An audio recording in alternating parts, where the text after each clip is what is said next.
منصور رضا شام جی سن آف سلطان فضل شام جی، اور آپ اپنے مرحومین شہداء ملت جعفریہ خصوصاً جو پاکستان میں، شام میں، دنیا بھر میں شہید ہو چکے ہیں، ان کے درجات میں بلندی کے لیے ایسے مومنین و مومنات جن کی کوئی فاتحہ دلانے والا نہیں ہے ان کو بھی شامل فرمائیں گے، اور علی، کوثر مرزا، صبا رضا، یاسمین جعفری اور اکبر بھائی، اور جس مرحومین نے مجھے اس سے پہلے فاتحہ کے لیے کہا آج شب جمعہ کے حوالے سے، ان تمام کو شامل فرما لیں۔ ثواب الفاتحہ۔ بسم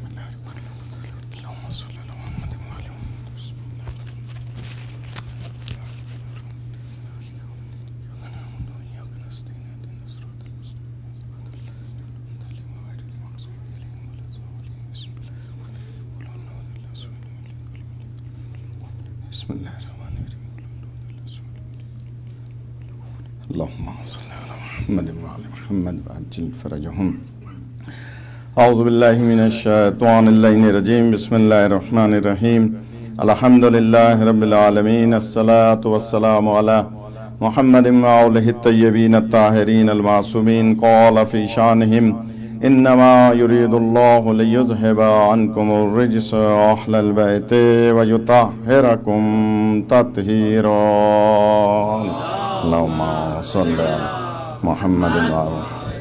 اما بعد فقال اللہ سبحانہ وتعالی فی کتابہ المجید وفرقانہ الحمید۔ بسم اللہ الرحمن الرحیم۔ انما یرید اللہ لیذہب عنکم الرجس اہل البیت وَيُطَهِّرَكُمْ تَطْهِيرًا۔ اللہم صلی علی محمد وآلہ۔ انتہائی واجب الاحترام صاحبان علم و فہم، میرے لیے یہ امر باعث سعادت ہے کہ اس مقدس بارگاہ میں پہلی مرتبہ کچھ گزارشات عرض کرنے کی سعادت حاصل ہو رہی ہے۔ جو حضرات صرف نماز، دعائے کمیل اور قرآن مجید سن کے اردو نہ سمجھنے کی وجہ سے غالباً چلے گئے، وہ تو چلے گئے، لیکن جو حضرات تشریف فرمائیں اس کا مطلب ہے کہ تقریباً سب اردو سمجھنے والے ہیں، تبھی بیٹھ گئے۔ تو اگر آپ اردو سمجھنے والے ہیں اور بیٹھ گئے تو پھر میری بات پر کچھ ہوں ہاں کریں گے تاکہ میں سمجھوں کہ میری بات آپ تک پہنچ رہی ہے۔ تو اگر واقعی میری بات اب تک کی آپ تک پہنچ گئی تو ایک درود بلند آواز سے پڑھیں، محمد صلی علی محمد۔ اچھا، یہ درود تو مجھے بتا رہا ہے کہ آدھی بات پہنچی، آدھی نہیں پہنچی۔ اللہم صلی علی محمد وآلہ۔ خدا آپ کو سلامت رکھے، کیونکہ اِیصال ثواب بھی شامل ہے اور انعدام جنت البقیع اور جنت المعلیٰ کے حوالے سے بھی یہ مجلس ہے، اور میں یہاں ہیوسٹن میں آیا ہوا تھا پورے رمضان کی ذمہ داریوں کے لیے، تو مجھے حکم دیا گیا تو میں کوشش کروں گا کہ 2-2.5 گھنٹے آپ کے لے لوں، کیونکہ مجھے بتایا نہیں ہے کہ کتنا پڑھنا ہے۔ تو میں سندھ اور پنجاب کا پڑھنے والا ہوں، تو وہاں 2-2 گھنٹے 2.5 گھنٹے مجلسیں ہوتی ہیں، اور میرا انداز بھی کچھ ایسا ہے کہ میں رانے بھی نہیں پیٹوں گا، ممبر بھی نہیں توڑوں گا، اور آپ سے زبردستی نعرے بھی نہیں لگواؤں گا۔ اگر میری بات آپ تک پہنچے تو خود ہی سبحان اللہ یا ماشاء اللہ یا درود یا نعرہ لگا لیں گے تو میں سمجھوں گا کہ میری بات آپ تک پہنچ گئی۔ اللہم صلی علی محمد وآلہ۔ یہ جو ہم مجالس عزا کرتے ہیں یہ شعور بلند کرنے کا ذریعہ ہے، اس لیے کہ دنیا والوں کے پاس، القاعدہ کے پاس، سپاہ صحابہ کے پاس، لشکر جنگوی کے پاس، یا سعودیوں کے پاس، نجدیوں کے پاس کوئی ایسا انسٹیٹیوٹ نہیں ہے کہ وہ اپنے بچوں میں دین کا شعور بلند کر سکیں۔ غور فرمائیے گا، یہ واحد انسٹیٹیوٹ ہے مجلس عزا کہ جس کے ذریعے سے ہم اپنے بچوں میں شعور بلند کرتے ہیں دین کے حوالے سے آج یہ مجلس جو منعقد کی گئی اس یہاں کے گویا مرکزی امام بارگاہ میں، اور اس یہاں جمعہ بھی ہوتا ہے غالباً جمعہ جامع مسجد میں، کیوں مجلس منعقد کی گئی؟ ان بچوں کو جو چھوٹے بچے ہیں انہیں بتلانے کے لیے کہ آج کا دن یعنی 8 شوال 1962 کو نجدی حکمرانوں نے، سعودی حکمرانوں نے جنت المعلا جو کہاں پر ہے کوئی بتائے؟ مکہ میں، اور جنت البقیع جو کہ مدینہ منورہ میں، ان دونوں مقدس مقامات کے جہاں پر صرف خاندان بنی ہاشمی نہیں، جہاں پر صرف اہل بیت اطہار ہی نہیں، بلکہ جملہ کہہ رہا ہوں میں اگر پہنچا سکا، ان صحابہ کی بھی قبریں ہیں جن کے نام پر پاکستان میں شیعوں کو مارا جا رہا ہے۔ ان صحابہ کی قبریں ہیں یا نہیں؟ آج جو مارا جا رہا ہے پاکستان میں صرف صحابہ کے نام پر، کہ جناب شیعہ صحابہ کو نہیں مانتے لہذا واجب القتل ہے۔ روزانہ میرے ساتھ بھی 4-4 5-5 پولیس والے ساتھ چلتے ہیں، پھر بھی یہ ہوتا ہے کہ صاحب یہاں سے گولی آ جائے گی، وہاں سے گولی آ جائے گی۔ کیوں؟ اس لیے کہ ہمیں الزام دیا جاتا ہے کہ صاحب یہ صحابہ کو نہیں مانتے شیعہ، اس لیے ان کو مار دو۔ تو پاکستان میں کیا ہو رہا ہے؟ صحابہ کے نام پہ مارا جا رہا ہے۔ ہم ان سے کہیں گے جن صحابہ کی تم عظمت کی بات کر رہے ہو ان کے مزارات کو بھی تو مسمار کیا گیا ہے، ان کی قبروں کی بھی تو بے حرمتی کی گئی۔ اگر آپ ان سے محبت کرتے ہیں تو آپ کی غیرت کیوں نہیں جاگتی وہاں پر؟ جاگ رہے ہیں آپ؟ میری بات پہنچ رہی؟ وہاں آپ کی غیرت کیوں نہیں جاگتی؟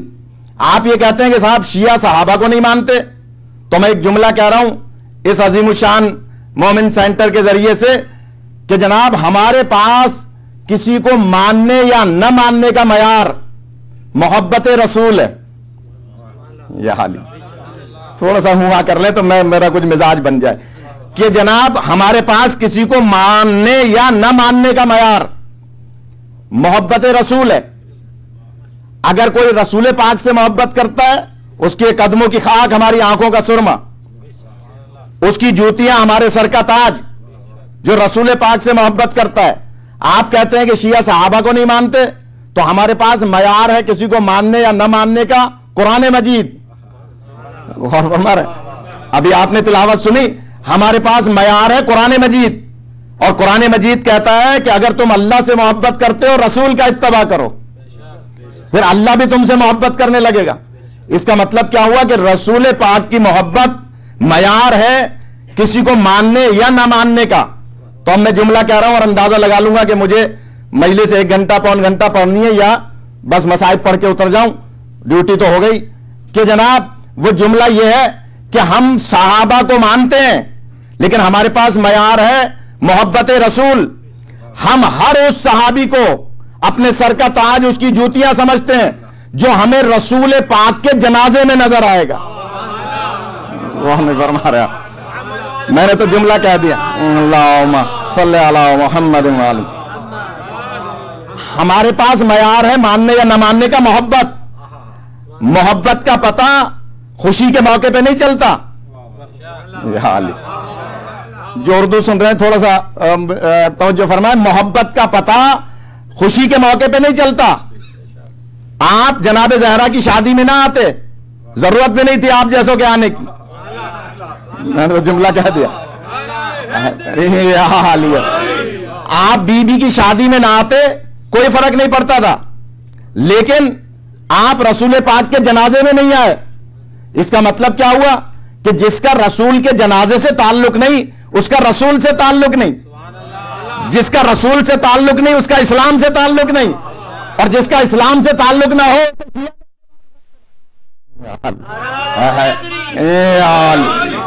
تو ڈر خوف کی کوئی بات نہیں ہے۔ میں تو یہ پاکستان میں بھی ایسے ہی پڑھتا ہوں، تو گھبرائیے گا نہیں، یہاں کچھ نہیں، ایف آئی آر کٹے گی۔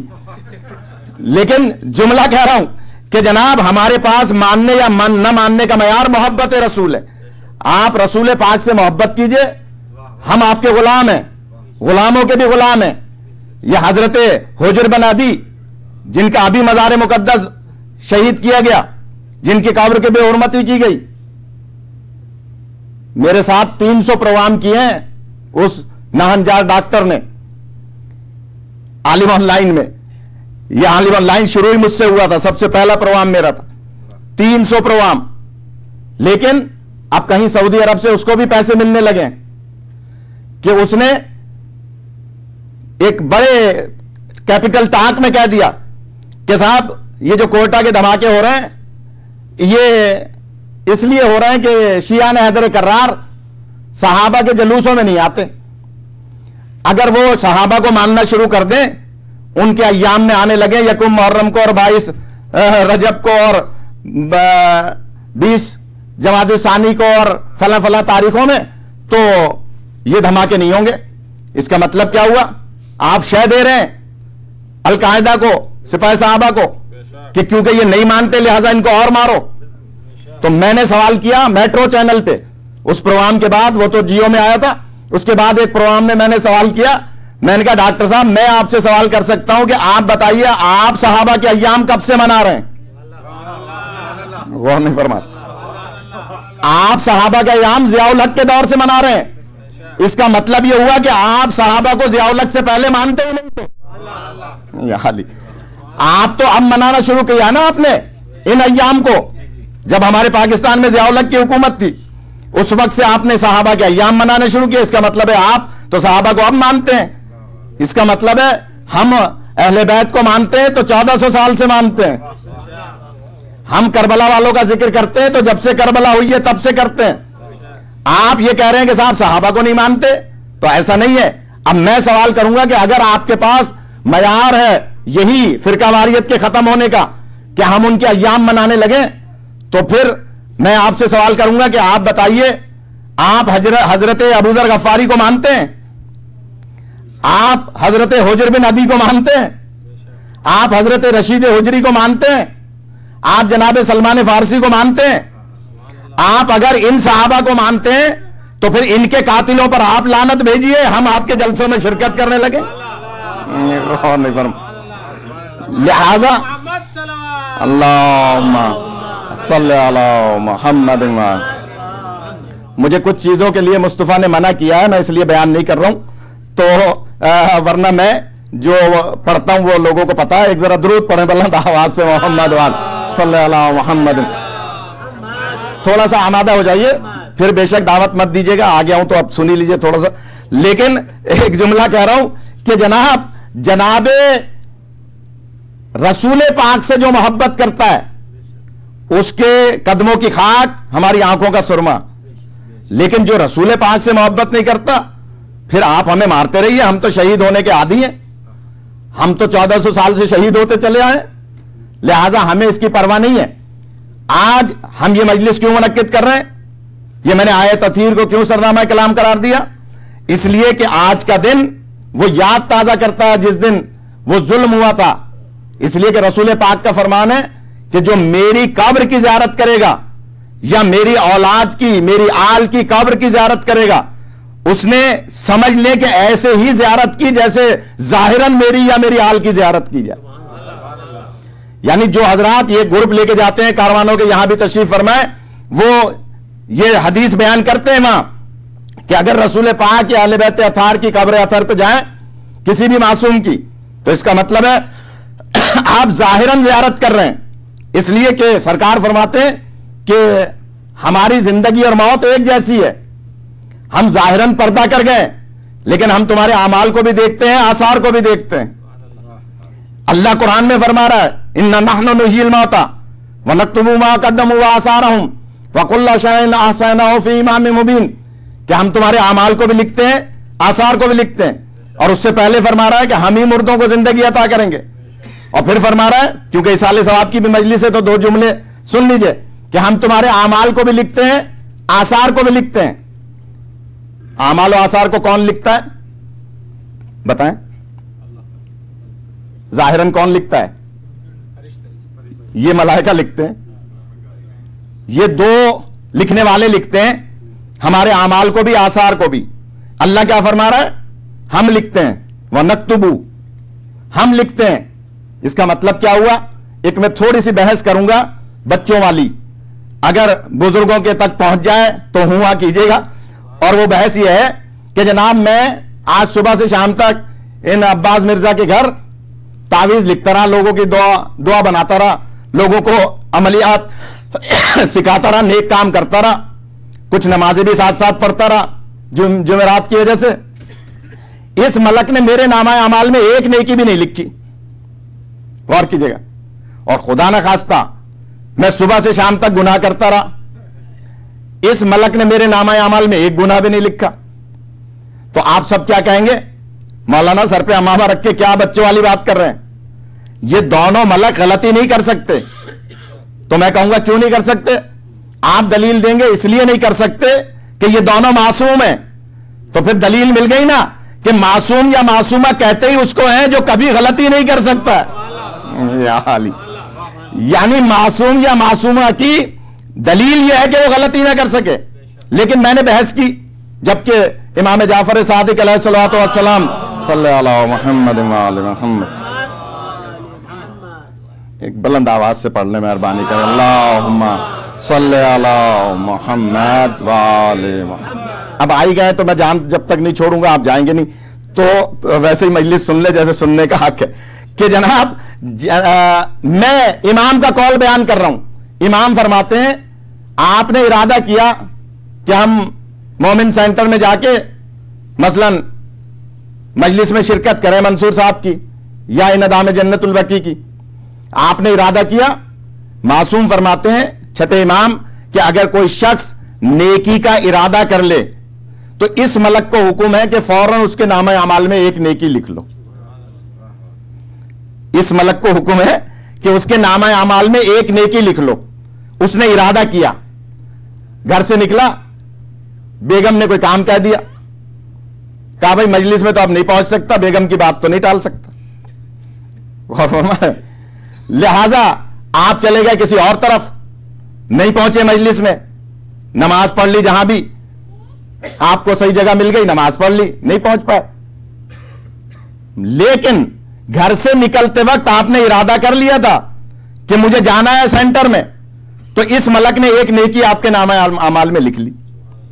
کیونکہ ارادے کے عوض نیکی کا بدلہ نامہ اعمال میں لکھ لیا جاتا ہے.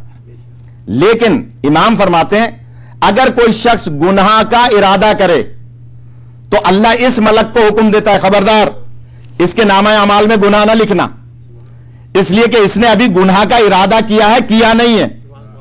یا حالی یعنی سزا اس وقت دی جاتی ہے جب جرم سرزد ہو جائے، اس لیے اس کے نامہ اعمال میں گناہ نہ لکھنا.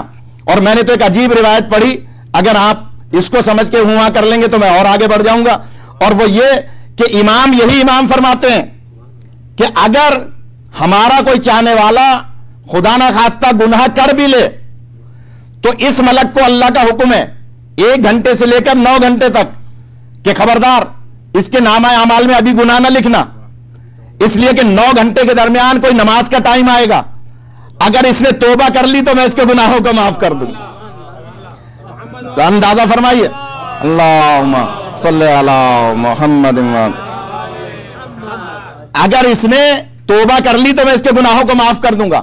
کیسا غفور و رحیم ہے وہ خدا کہ گناہ کر لینے کے بعد بھی 9 گھنٹے تک ملک کو انتظار کرایا جا رہا ہے، اور اس ملک کو نیکی کے بدلے میں ارادہ کر لینے کے سبب نیکیاں لکھی جا رہی ہیں. اور اگر نکلے گھر سے باہر ارادے کے سبب تو ایک نیکی تو لکھ لی گئی. آپ آ گئے، درمیان میں کوئی آپ کو مصروفیت، کوئی پریشانی، کوئی مسئلہ نہیں ہوا، پہنچ گئے مثلا سینٹر میں، آپ نے نماز میں شرکت کر لی، آپ نے اعمال میں شرکت کر لی. اب جیسے جیسے اعمال ہوں گے اتنے ہی نیک اعمال یہ ملک اور لکھتا چلا جائے گا. اور اسی لیے صحابہ کرام کا مجمع تھا، سرکار مسجد نبوی میں منبر پر تشریف فرماتے تو آپ نے فرمایا، اس روایت کو علامہ شیخ صدوق علیہ رحمہ نے اپنی کتاب میں لکھا ہے. وہ لکھتے ہیں کہ سرکار کی رحمت کو جوش آیا اور سرکار فرماتے ہیں میرے پیارے صحابیوں، میں تمہیں ایک ایسا عمل بتاؤں، ایسی تسبیح بتاؤں کہ جو اللہ کے نزدیک سب سے زیادہ پسندیدہ تسبیح ہے. غور فرمائیے گا. تو صحابہ نے اس کی سرکار بسم اللہ،